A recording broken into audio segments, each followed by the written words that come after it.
Hi everyone, I'm Amlesh Ranjan from Mumbai, India, and I'm going to talk to you about biopharma commercial excellence, a topic which is very, very close to my heart. And I got associated with it quite some time back, more than a decade back, and then uh, even though I changed functions, but I have remained connected with it. It was always relevant, but commercial excellence moving forward is even more relevant in the world that is unfolding in front of us today. So if you just move forward, I'm going to present commercial excellence in terms of the strategy and tactics in the remote healthcare era. But first, the disclaimer. I'm presenting this as a individual professional. And yes, I want to first thank Informa for creating this wonderful platform, Biopharma Conclave. And I want to thank each one of you for listening to me and participating in this very important conclave. But first, Buddha said, in compassion lies the world's true strength. So very true. And these are the times where this truth is even more relevant. We really need to be compassionate for everybody around us. That's definitely our collective strength. We need to be compassionate. We are in healthcare, life sciences, isn't it? If you look at health and healthcare, here is one area where we have yet to make a lot of progress, not across the globe.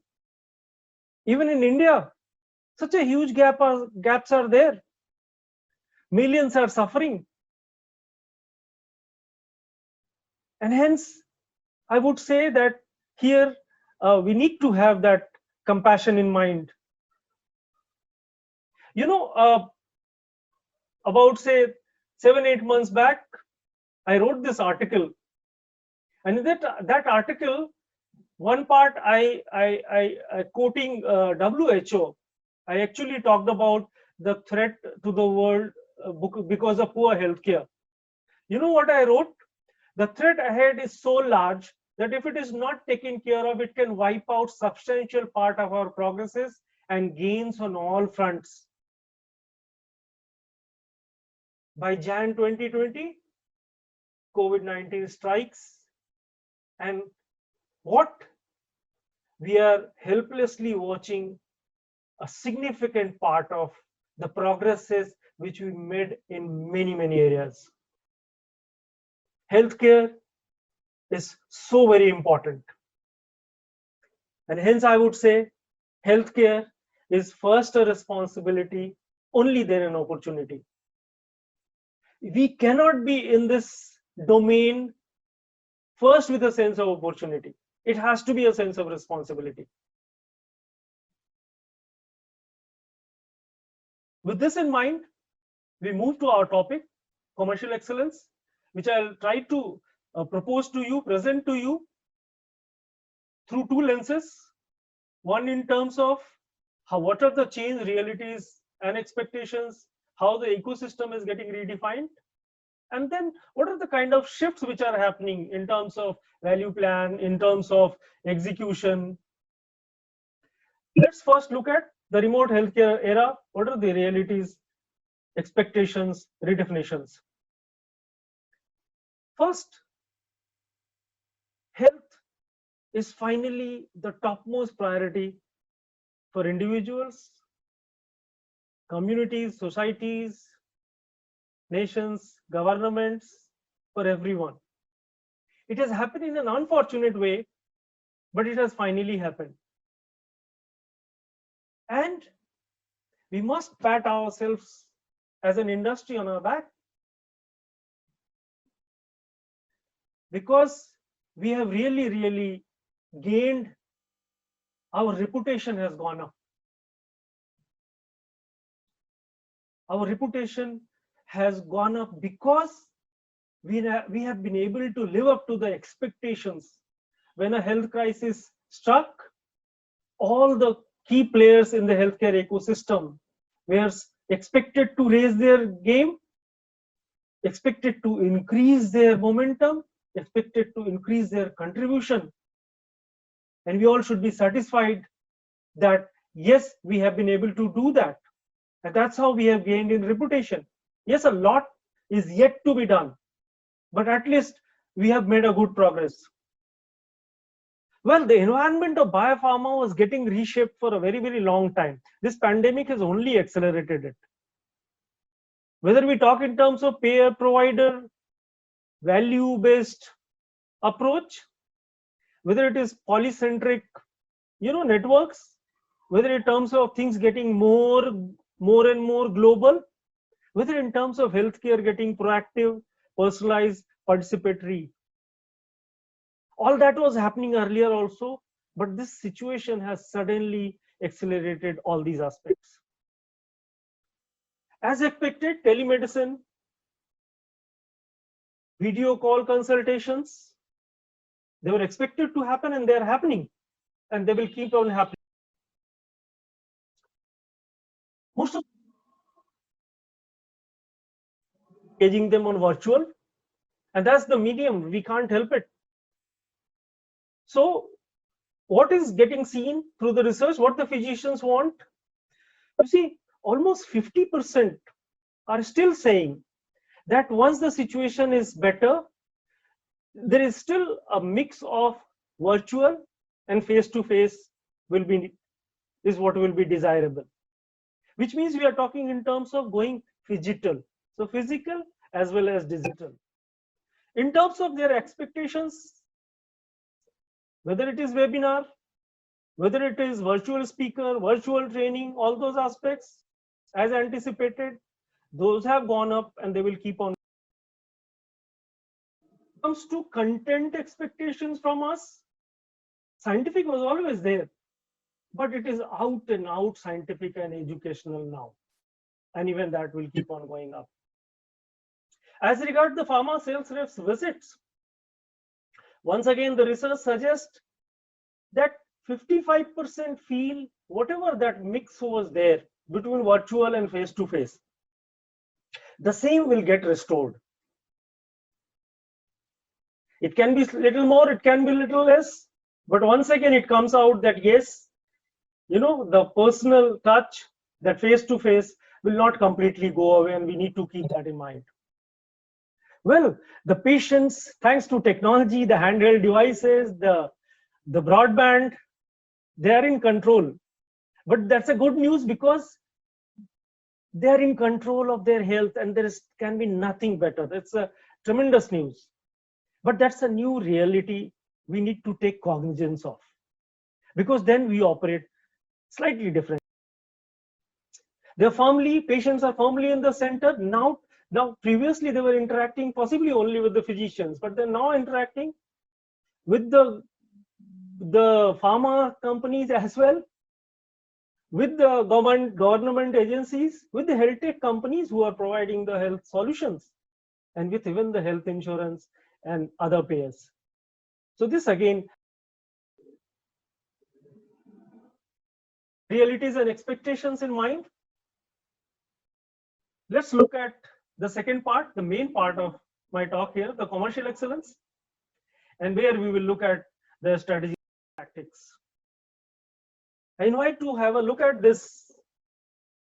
Patients actually were not just in the center. They are absolutely on top of the biopharma universe. Every single function is converging into them as well as diverging from them. And that's how we should be operating.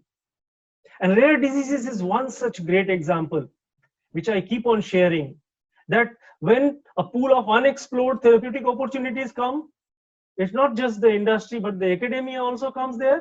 The hybrid funding happens. The patient organization comes into the picture. Patients are already in the picture. And that's how the clinical research, development, eventually manufacturing, commercialization, all that happens. That's a perfect example of patient-centered. Well, first look at patient centricity. What type of pharma? Beautifully said that defined as the process of designing a service or solution around the patient. Very clear. But I am not talking here just being patient centric. I am talking about patient centered. Is there a difference? Are these only semantics? No, these are not just semantics. The difference is that of noun and verb, intent and action, thought and connect, product and services. But the much bigger difference is that when you are centric, it's still operating from the business need, your own business need. But when you are centered, you're operating from the user's need. And that's the difference. That's how I'm saying, making the pitch for patient-centered approach. And what it means, being patient-centered in biopharma, it's about experiencing the world from patient's perspective. Not only during, but even before the diagnosis and after the disease journey starts. So that's what being patient-centered. And once again, I'd like to share with you that how from patient-centric to patient-centered pharma, biopharma, empathy, trust, access, and ethics are definitely there, but think disease is one very, very important aspect. More often than not, we are in product-centric, business-centric, or even customer-centric mode. But the moment we take our focus towards becoming disease-centric or think disease, then our whole orientation changes. The way we think changes, the way we do things changes. And above think disease, if we add partnership, participation, outcome, outreach, engagement, experience, services, solution, we are really, really doing this journey towards being patient-centered biopharma. And we will look at these elements further. And this is one wonderful, very powerful quote which is there from NHS UK as far as patients are concerned. No decision about me without me. It is not just powerful; it is such a powerful, purposeful statement, and we should keep this in mind. Going on the commercial excellence journey, being first patient-centered, then leadership excellence is important, organizational excellence is important, where I will talk in terms of empathy, compassion, and trust. And these not just for the primary and the secondary customers, the physicians and the patients, or others like payers, providers, but also for our own employees, our own frontline, who is out there serving the physicians and even supporting the patients. With this in mind, the strategic excellence is there. Once again, the purpose comes, and obviously the purpose, there has to be a purpose towards the society, the larger goal, and from where to play, how to win, those strategies come, those decisions come, and then eventually which leads to what kind of a commercial excellence that we need to take forward. Then from there the targets come, the metrics come, the tools come, the systems come, the capabilities come. So I wanted to share with you how I look at commercial excellence. Commercial excellence to me, from customer insights to customer experience and everything in between. So commercial excellence is the critical organizational function for optimizing opportunities and resources by number of strategic and tactical processes and interventions so as to facilitate a sustainable and profitable growth. Yes, I mean this and more is there in commercial excellence, which we will see further. If we look at some of the key components, very typically, sales force effectiveness, capability, marketing excellence, key account management, CRM, alternate channels, promotional mix, efficiency, targeting, resource deployment, all that is there to aim for customer excellence and sales excellence profitably. If you look at commercial excellence journey, essentially it must start with the business unit strategy, where we become partner with the business in first formulating the strategy, then taking it forward through various enablers, tools, systems and processes, resulting into the desired volume, better margins, and better customer service, which eventually creates a sustainable business. When we talk in terms of strategic journey excellence, we need to move from promotion to partnership and participation. Promotion is something that we have always been doing, and that's what, that's how it is so deeply embedded. But we have to get into the zone of partnerships and participations much more. Business model excellence, again, health outcomes firmly in the center, and then only go to market strategies come into place, resulting into business model development, whether it is product launch, market access, the marketing investment, the commercial investments. All these has to keep in mind the health outcome. That's the core which is there. If we talk in terms of commercial model excellence, apart from a good sales and marketing, we need a very robust key account management and market access. These two functions have a tremendous value, more so in the times which are changing now, the direction which it has taken. Because we need to deliver healthcare value. And that healthcare value excellence, when it comes to sales and marketing, we are talking in terms of the content, solutions, the support. When it comes to key account management, we are talking about the partnership. What kind of offers which are there apart from the products that we are offering to the hospitals here I am talking. And of course, the outreach in terms of their outreach, our outreach to the physicians, to the patients. But even bigger is the market access, where health outcomes, access, community, society comes into the picture. So real healthcare value delivery journey is a long one, and eventually it must be reaching the health outcomes. Healthcare ecosystem excellence, I will talk in terms of 3 partnerships and 2 participations here with physicians, patients, regulators, public health system, and private healthcare. But first look at the participations. First, in private healthcare, that is the corporate hospitals and private hospitals I'm talking here. Education, research, outreach, optimization. There are many ways we can join hands together. We can be much more than just supplying the products, the medicines, or the health solutions. It can be much. Our strengths can come together. Our respective strengths can come together to create a real win-win for each one of us. And that also helps in our becoming much more than just being a vendor to them. Public health system participation, that's the most important. It was always needed. As I mentioned right in the beginning, health is one area where everybody needs to pitch in, and more so in public health systems, to promote well-being, to achieve health, joining hands with their stakeholders and really delivering. It's really, we need to do this with a tremendous sense of responsibility. Coming to the partnerships, the first one I'm talking in terms of the regulators. The regulations and the compliance, ethics are a very critical part of our industry, and it should remain so. Remember friends, we are more and more getting into the patient zone. It's more important we understand data integrity, data privacy, and all those aspects. Ethics are absolutely critical here. So for a good marketing practices, nobody should come and present. It needs to be a self-regulation on our part now. Coming to physician partnership excellence, we know that now remote healthcare is there, e-consultation, telehealth, remote care is there.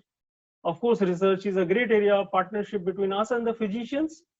Can we do something? I just shared one example here, but a lot of things are happening, and that's a good. Patient partnership excellence. There are so many ways. The way their involvement is there now, whether it is research and development, whether the kind of support and services that we can provide, the valued products which are there, the equitable access, patient safety, patient group, the advocacy groups, the patient groups, the support groups. All this is possible if we really operate with a lot of authenticity. This is not space for selling. This is a space for serving. We must enter and do everything that we can into this space with that pure intent of supporting assisting, improving the outcomes. And that's the kind of patient partnership excellence that I'm talking about.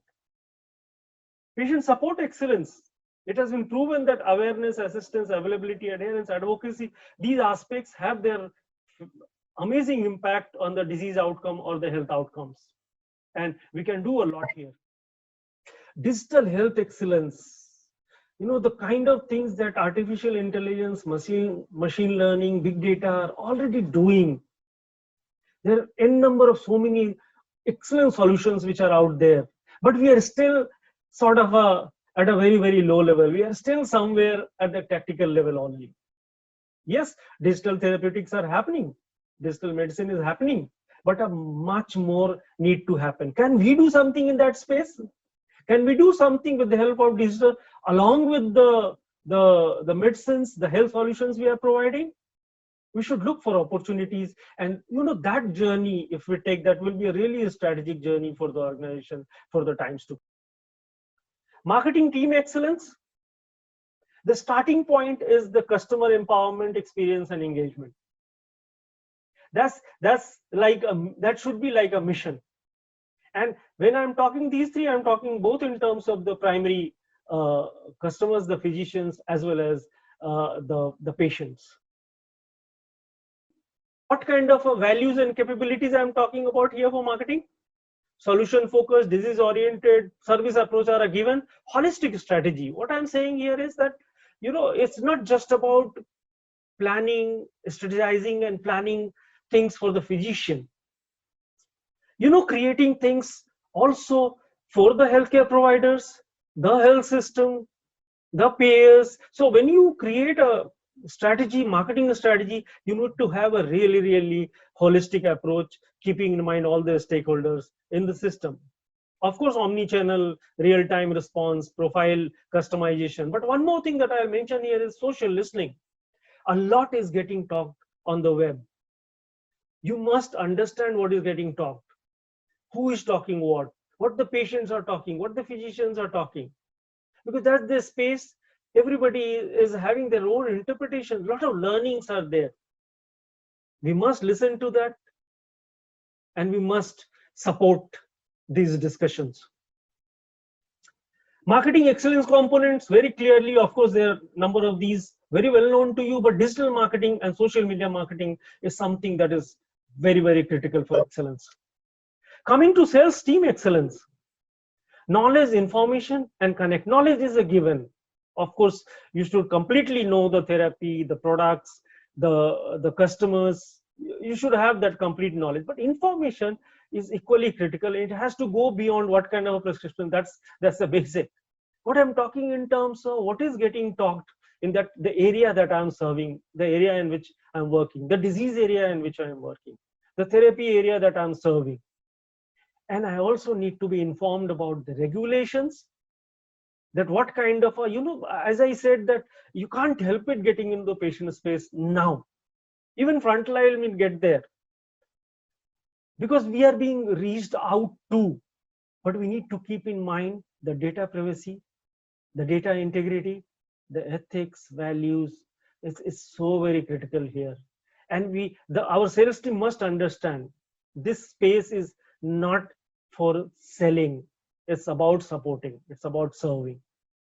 And hence that connect is also important. You should know the entire ecosystem around the physician, around the patients in that particular area. And for that, what kind of values and capabilities I'm talking here? Healthcare mindset, empathy and compassion, of course, knowledge, information, I've already talked. Digital savviness, if you need to be connected, you have to have that. But high integrity, once again, I'll repeat, is going to be very, very important. And that should help them becoming the value champion. So it's not just selling a product, it's about creating and delivering value, the desired value by the individual physician or the group of physicians. And for that, they need to develop that partnership skills. And some very nicely, it has been presented in a paper by BCG. And they very clearly said that, the rep can be a traditionalist, the Sherpa, the economist, the data maven, the strategist, the conductor. I know this is asking too much from that one person who is out there at the frontiers of our business. But trust me, that's the time which has come. That's the kind of role transformation which will happen now, which is desirable now. This position is not going to go away the way it gets talked these days, as if this position has become irrelevant. No. And you have seen even physicians' expectations also. More than 50% say that it has to be face-to-face plus virtual. And hence they are there. But we need to help them transform into something much bigger than just doing detailing and education. They should be experts in overcoming barriers. They should have price sensitivities. They should know how to connect the dots in the information, customize the selling physician by physician, and more than that, they're able to collaborate and coordinate, not just internally, but in the external environment also. And you may be thinking it is asking too much, but we are moving in that direction. And I'm sure our people out there are capable. We will help them become capable. With this, let's come to my final slide on commercial excellence and how I look at commercial excellence here. Right in the center, so commercial strategy, marketing excellence, analytics, automation, Salesforce effectiveness, all put together, supporting the businesses, all the businesses which are there. So one central function supporting all the businesses. And this commercial excellence function collaborates with the support functions and coordinates with the corporate functions. And presented this way, that commercial excellence should be operated like an efficient and effective pivot around which the businesses are built and run to optimum value creation with a sustainable and profitable growth. Friends, commercial excellence is one such wonderful function around which businesses can be built. And once the businesses are built around that core commercial excellence function, trust me, it is much more scalable. And one very big advantage of having a core commercial excellence function, you have uniform systems and processes, and it remains one organization. It doesn't become different organization in different business units. And that's what is the kind of vision, that's the kind of possibilities that I see in commercial excellence. Once again, I say it's a very, very passionate function for me. And as you would have noticed, my slide has ended at value creation, which always happens. And Albert Einstein said, strive not to be a success, rather to be a value. So be as an individual, be as an organization, we must add value, create value, and co-create value in whatever space we are there, whomsoever we are serving, whomsoever we are leading. But always remember, the value you add comes from the values you hold. Thank you so much for listening to me, and please take care and stay well. Thank you so much.